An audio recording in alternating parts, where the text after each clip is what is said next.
nggak lagu zaman dulu yang tadi dinyanyiin? Katanya tanah kita tanah surga loh.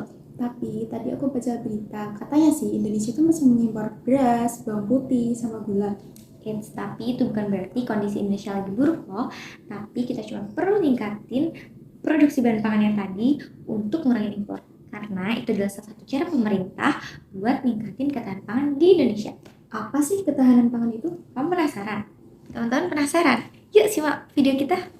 Tentang ketahanan pangan nasional, penyediaan bahan industri, serta potensi energi baru dan terbarukan, kami dari kelompok 2 akan membagi bab ini menjadi beberapa subbab. Ini kami akan membahas bab ini menjadi 15 subbab. Yang pertama terdapat pangan, ketahanan pangan, tantangan ketahanan pangan Indonesia, faktor ketahanan pangan, bahan industri, energi baru, energi terbarukan, potensi dan persebaran sumber daya pertanian, potensi dan persebaran sumber daya perikanan, potensi dan persebaran sumber daya peternakan, potensi dan persebaran penyediaan bahan industri, pengelolaan sumber daya alam penyediaan bahan pangan, pengelolaan sumber daya dalam penyediaan bahan industri, yang terakhir pengelolaan sumber daya baru dan terbarukan. Sebelum kalian mengetahui apa itu ketahanan pangan, kalian harus tahu dulu nih, apa arti dari pangan sendiri. Jadi, pangan itu adalah segala sesuatu yang berasal dari pertanian, perkebunan, peternakan, kehutanan, dan perikanan yang bisa kita makan dan minum. Yang pertama adalah ketahanan pangan. Nah, makanya pemerintah Indonesia harus banget nih memperhatikan ketahanan pangan Indonesia. Menurut UU nomor 18 tahun 2012 tentang pangan, ketahanan pangan adalah kondisi terpenuhinya pangan bagi negara sampai dengan perorangan yang tercermin dari tersedianya pangan yang cukup baik jumlah maupun mutunya, aman, beragam, bergizi, merata, dan terjangkau, serta tidak bertentangan dengan nilai-nilai agama, keyakinan, dan budaya masyarakat untuk dapat hidup sehat, aktif, dan produktif. Pada pengertian tersebut digarisbawahi ya teman-teman, nggak hanya sekedar cukup aja, tapi mutunya juga harus baik. Kalau misalkan teman-teman masih makan mie instan terus, berarti ketahanan pangan Indonesia itu masih kurang ya. Dua adalah sesuai dengan nilai-nilai agama, keyakinan, dan budaya. Misal nih, di Indonesia cuma tersedia bahan pangan dari anjing dan babi, tapi kan nggak semua masyarakat bisa memakannya karena bertentangan dengan nilai-nilai agama. Kalau gini yang terjadi, bisa dibilang bahwa ketahanan pangan di Indonesia itu masih belum baik ya teman-teman. Nah, setelah kalian mengetahui nih teman-teman pengertian dari ketahanan pangan sendiri, selanjutnya kalian harus tahu nih apa aja sih tantangan yang dihadapi Indonesia untuk menjaga ketahanan pangan. Yang pertama adalah tersebarnya penduduk Indonesia yang banyak. Kalian udah tahu sendiri kan bahwa Indonesia merupakan negara dengan populasi penduduk yang banyak nomor 4 di dunia. Maka dari itu, pemerintah harus mempertahankan persediaan beras sebagai bahan utama pangan masyarakat Indonesia. Yang kedua adalah kondisi alam yang tidak ideal. Nah, bisa kita lihat sekarang nih teman-teman, banyak banget kan lahan yang sudah terkonvensi. Yang ketiga adalah bencana meteorologi. Nah, contohnya tuh kayak kejanggalan dari siklon tropis Seroja. Selanjutnya terdapat faktor yang mempengaruhi ketahanan pangan loh. Yang pertama adalah lahan. Semakin luas lahan potensial yang digunakan untuk tanaman pangan, maka semakin baik juga ketahanan pangan di suatu negara. Yang kedua adalah iklim dan cuaca. Contohnya nih teman-teman, peristiwa El Nino itu kan menyebabkan musim kemarau yang berkepanjangan dan berdampak pada timbulnya kekeringan. Sedangkan La Nina itu kan menyebabkan curah hujan bertambah dan berdampak pada terjadinya banjir. Kedua fenomena tersebut dapat memengaruhi penyediaan sumber daya pangan yang nantinya juga dapat terkait pada ketahanan pangan. Yang ketiga adalah teknologi. Dengan adanya teknologi mempermudah kegiatan manusia menjadi lebih efisien dan efektif. Dalam kaitannya dengan ketahanan pangan nih teman-teman, teknologi kan dapat berperan dalam proses penyediaan serta pendistribusian hasil sumber daya pangan. Yang keempat adalah infrastruktur. Tersedianya jalan dengan infrastruktur perhubungan lainnya dengan kondisi yang baik sangat membantu proses pendistribusian sumber daya pangan dari wilayah satu ke wilayah lainnya. Hal tersebut dapat meningkatkan kualitas ketahanan pangan baik secara lokal maupun nasional. Bahan-bahan industri menurut Undang-Undang Nomor 5 Tahun 1984 tentang perindustrian. Industri adalah kegiatan ekonomi yang mengolah bahan mentah, bahan baku, barang setengah jadi, dan atau barang jadi menjadi barang dengan nilai yang lebih tinggi untuk penggunaannya, termasuk kegiatan rancang, bangun, dan perekayasaan industri. Apakah kalian tahu kalau industri ekstraktif yakni industri yang menggunakan bahan baku yang diperoleh langsung dari alam? Contohnya pertanian, pertambangan, dan perikanan. Industri ekstraktif terdiri dari industri reproduksi dan industri manufaktur. Industri reproduksi adalah industri yang bahan bakunya dari alam dan hasil produksinya berupa barang-barang yang baru. Contohnya industri pengolahan ikan. Sementara itu industri manufaktur adalah industri yang mengolah bahan baku untuk menghasilkan barang yang akan digunakan lagi untuk keperluan industri yang lain. Contohnya industri barang.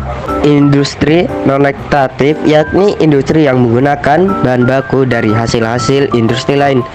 Contohnya industri pakaian jadi. Industri fasilitatif atau disebut juga industri tersier yakni industri yang kegiatannya menjual layanan untuk keperluan orang lain. Contohnya perbankan, perdagangan, angkutan, dan pariwisata. Halo teman-teman, apakah kalian tahu energi baru dan terbarukan? Energi baru merupakan bagian dari sumber daya energi yang dapat diperbarui secara cepat dan ramah lingkungan. Kalau energi terbarukan merupakan bagian dari sumber daya energi yang dapat dari proses alam yang berkelanjutan dan ramah lingkungan. Yang keempat, ada potensi dan persebaran sumber daya pertanian. Potensi dan persebaran sumber daya pertanian untuk ketahanan pangan nasional dibagi menjadi dua. Yang pertama yaitu lahan sawah yang terdiri dari lahan sawah irigasi, lahan sawah tada hujan, lahan sawah pasang surut, lahan sawah lebak, dan yang terakhir polder dan sawah lainnya. Yang kelima, ada potensi dan persebaran sumber daya perikanan. Kegiatan perikanan di Indonesia terdiri dari perikanan tangkap dan perikanan budidaya. Perikanan tangkap adalah semua kegiatan untuk memperoleh ikan di perairan yang tidak dalam, keadaan dibudidayakan dengan alat atau cara apapun, termasuk kegiatan yang menggunakan kapal untuk memuat, mengangkut, menyimpan, mendinginkan, menangani, mengolah, dan mengawetkannya. Yang kedua, perikanan budidaya adalah kegiatan untuk memproduksi biota atau organisme akuatik di lingkungan terkendali dalam rangka mendapatkan keuntungan atau profit. Yang keenam, ada potensi dan persebaran sumber daya peternakan. Ternak dapat dikelompokkan menjadi 4 bagian. Yang pertama, ternak besar. Ternak besar terdiri dari ternak sapi potong, sapi perah, kerbau, dan kuda. Yang kedua, ada ternak kecil, terdiri dari ternak kambing dan domba. Yang ketiga, ada ternak unggas, terdiri dari ayam buras, ayam ras petelur, ayam ras pedaging, itik, dan itik Manila. Yang terakhir, ada aneka ternak. Aneka ternak merupakan jenis ternak yang belum lama didomestikasi dan dapat diharapkan sebagai penghasil bahan pangan berprotein tinggi. Aneka ternak terdiri dari ternak kelinci, puyuh, dan merpati.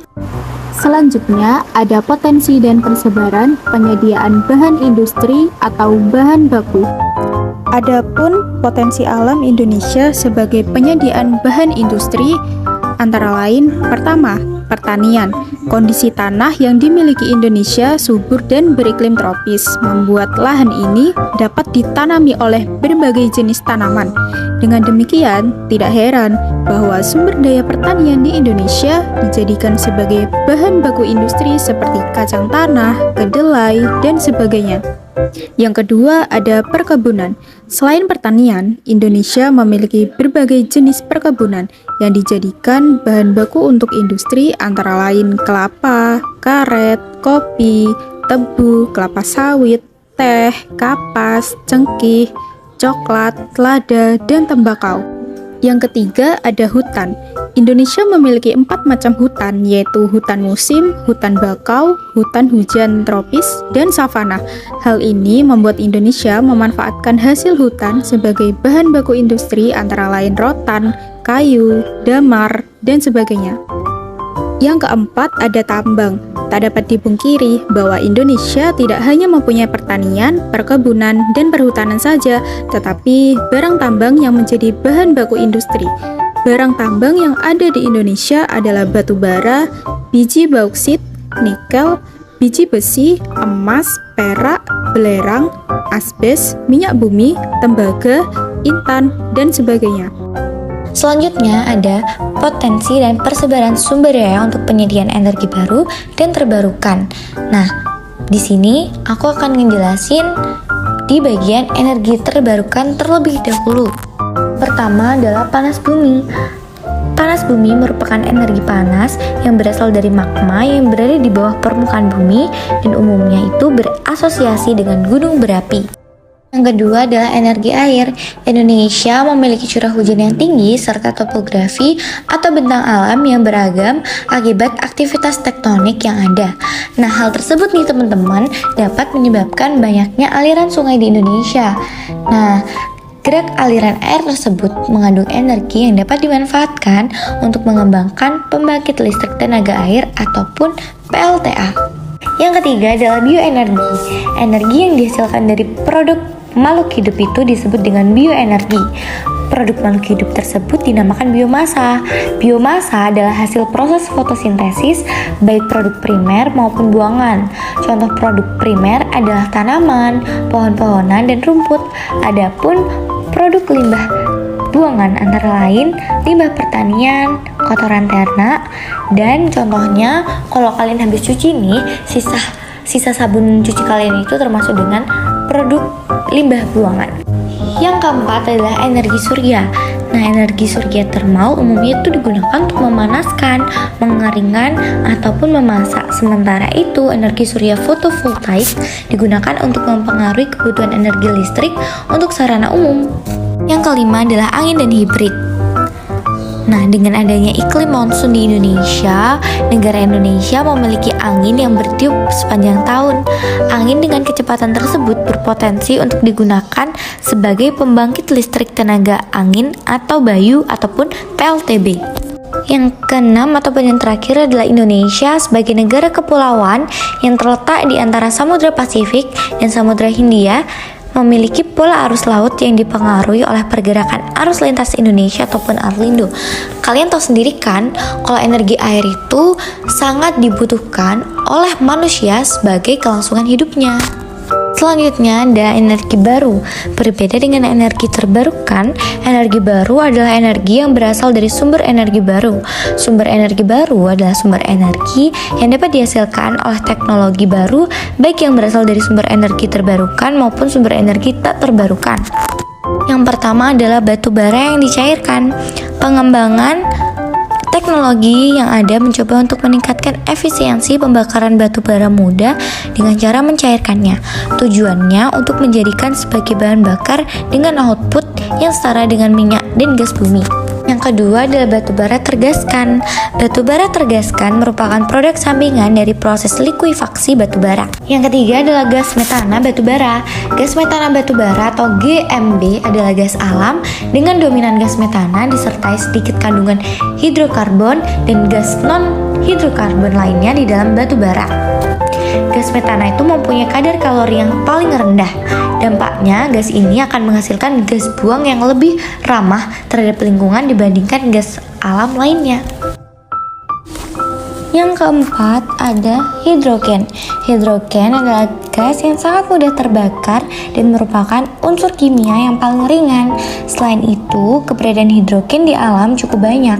Hidrogen dapat digunakan sebagai pembangkit energi listrik dengan bantuan perangkat elektrokimia yang mengubah energi kimia menjadi energi listrik. Yang terakhir yaitu nuklir. Energi nuklir merupakan energi yang dihasilkan dengan cara mengendalikan reaksi nuklir yang kemudian diubah menjadi energi panas, lalu listrik. Energi nuklir memiliki keunggulan seperti tidak menghasilkan emisi gas rumah kaca, tidak mencemari udara, biaya bahan bakar rendah, serta sedikit menghasilkan limbah padat. Kita lanjut yang E ya, tentang pengelolaan sumber daya dalam penyediaan bahan pangan, bahan industri, serta energi baru dan terbarukan di Indonesia. Yang pertama, saya akan menjelaskan tentang pengelolaan sumber daya dalam penyediaan bahan pangan. Sumber daya lahan pertanian adalah komponen utama dalam penyediaan bahan pangan. Sumber daya lahan pertanian tidak dapat tergantikan. Sumber daya lahan pertanian bersama air, sinar matahari, gas karbon, dan tanaman menjadi sarana penyediaan bahan pangan. Yang ke-10, pengelolaan sumber daya dalam penyediaan bahan industri. Menurut Peraturan Pemerintah Republik Indonesia Nomor 41 Tahun 2015 tentang pembangunan sumber daya industri.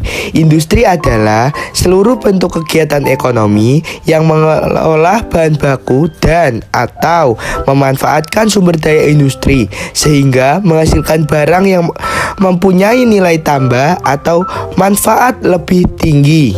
Pemanfaatan sumber daya alam secara efisien paling sedikit dilakukan melalui A. Penghematan, B. Penggunaan teknologi yang ramah lingkungan, C. Optimalisasi kinerja proses produksi. Pemanfaatan sumber daya alam secara ramah lingkungan dan berkelanjutan dilakukan melalui A. Pengurangan limbah, B. Penggunaan kembali, C. Pengelolaan kembali, D. Pemulihan. Yang ke-11, pengelolaan energi baru dan terbarukan. Pengertian dari pengelolaan energi adalah penyelenggaraan kegiatan, penyediaan, pengusahaan, dan pemanfaatan energi, serta penyediaan cadangan strategis dan konservasi sumber daya energi. Halo teman-teman, terima kasih telah menonton video dari kami. Saya Muhammad Dede Ramdi. Saya Natasha Bunga. Kami sebagai pemateri dalam video kali ini mengucapkan terima kasih, semoga bermanfaat. Wassalamualaikum warahmatullahi wabarakatuh.